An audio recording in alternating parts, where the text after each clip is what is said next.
Sometimes we need to begin and end a piece of knitting on waste yarn in order to rehang stitches later. That was the case with this style for two reasons. We needed to reduce the total stitch count, and we wanted the ends to match exactly.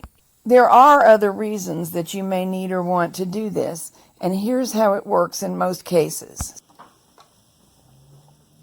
This area was waste yarn.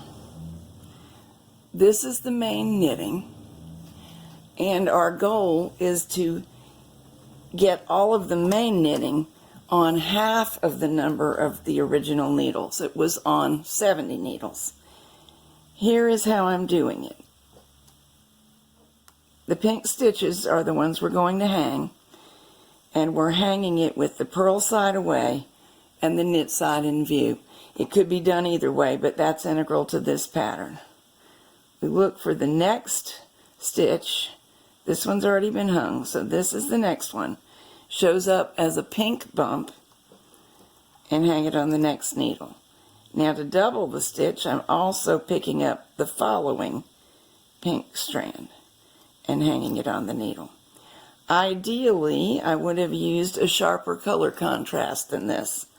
It would be even easier to see. These two pastels end up looking more similar than I imagined they might.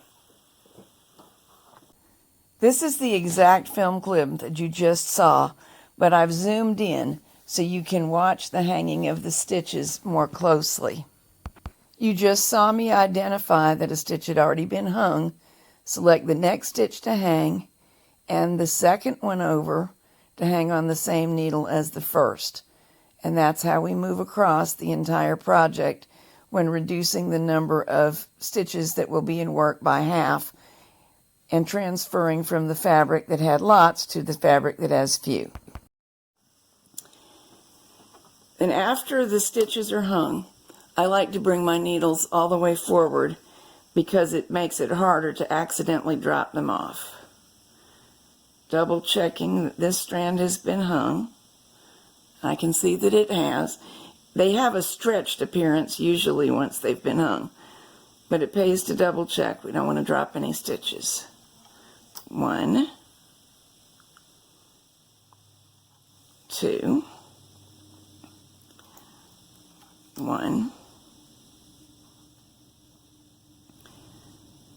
2. A quick warning, you want to avoid accidentally moving a row down. This is the row we want to hang. If we hang this one, it will work more or less, but it will allow this one row above it to unravel, creating a messy edge, which is not really the goal. 1, 2, into the safe position. 1, 2, safe.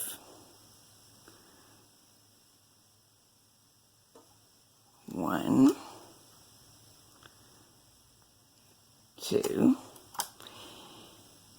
An interesting thing about the way knitting is structured is that at one end there will be 70 stitches because that's what we knitted. That was true down here. And by the way, this is how this will end up looking.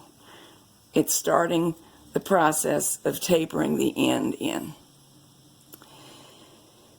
But I've gone back to the initial end of the knitting where I cast on down here, played around with some tests, then knitted my waste yarn, and then started with the main yarn. When you hang from the initial end, you have 1 stitch fewer of whole stitches to hang. In the pattern I'm working on, that's only going to mean that for my 35th needle, I only have 1 stitch to hang on it. But if that happens to you, if you notice the stitch count isn't the same at the two ends, that is why it occurs. It's because of the structure of the stitches. Here, reducing the stitch count by half began the process of making tapered ends, and we furthered that process by doing some stitch transfers. gradually placing needles out of work and tightening the stitch size. Sometimes this is used to bring full sleeves in at the bottom for a snug cuff. It can be used to make a blouson type bottom of a blouse, where a wide-bodied style may be reduced at the waist area. Another advantage is that it makes both ends of a project the same. Had we decreased on one and increased on the other, the size would have been the same, but it wouldn't have had a symmetrical look, and we really wanted that for both ends of this capelet. This pattern will appear sometime in 2019 in Country Knitting of Maine News and Views magazine for machine knitters.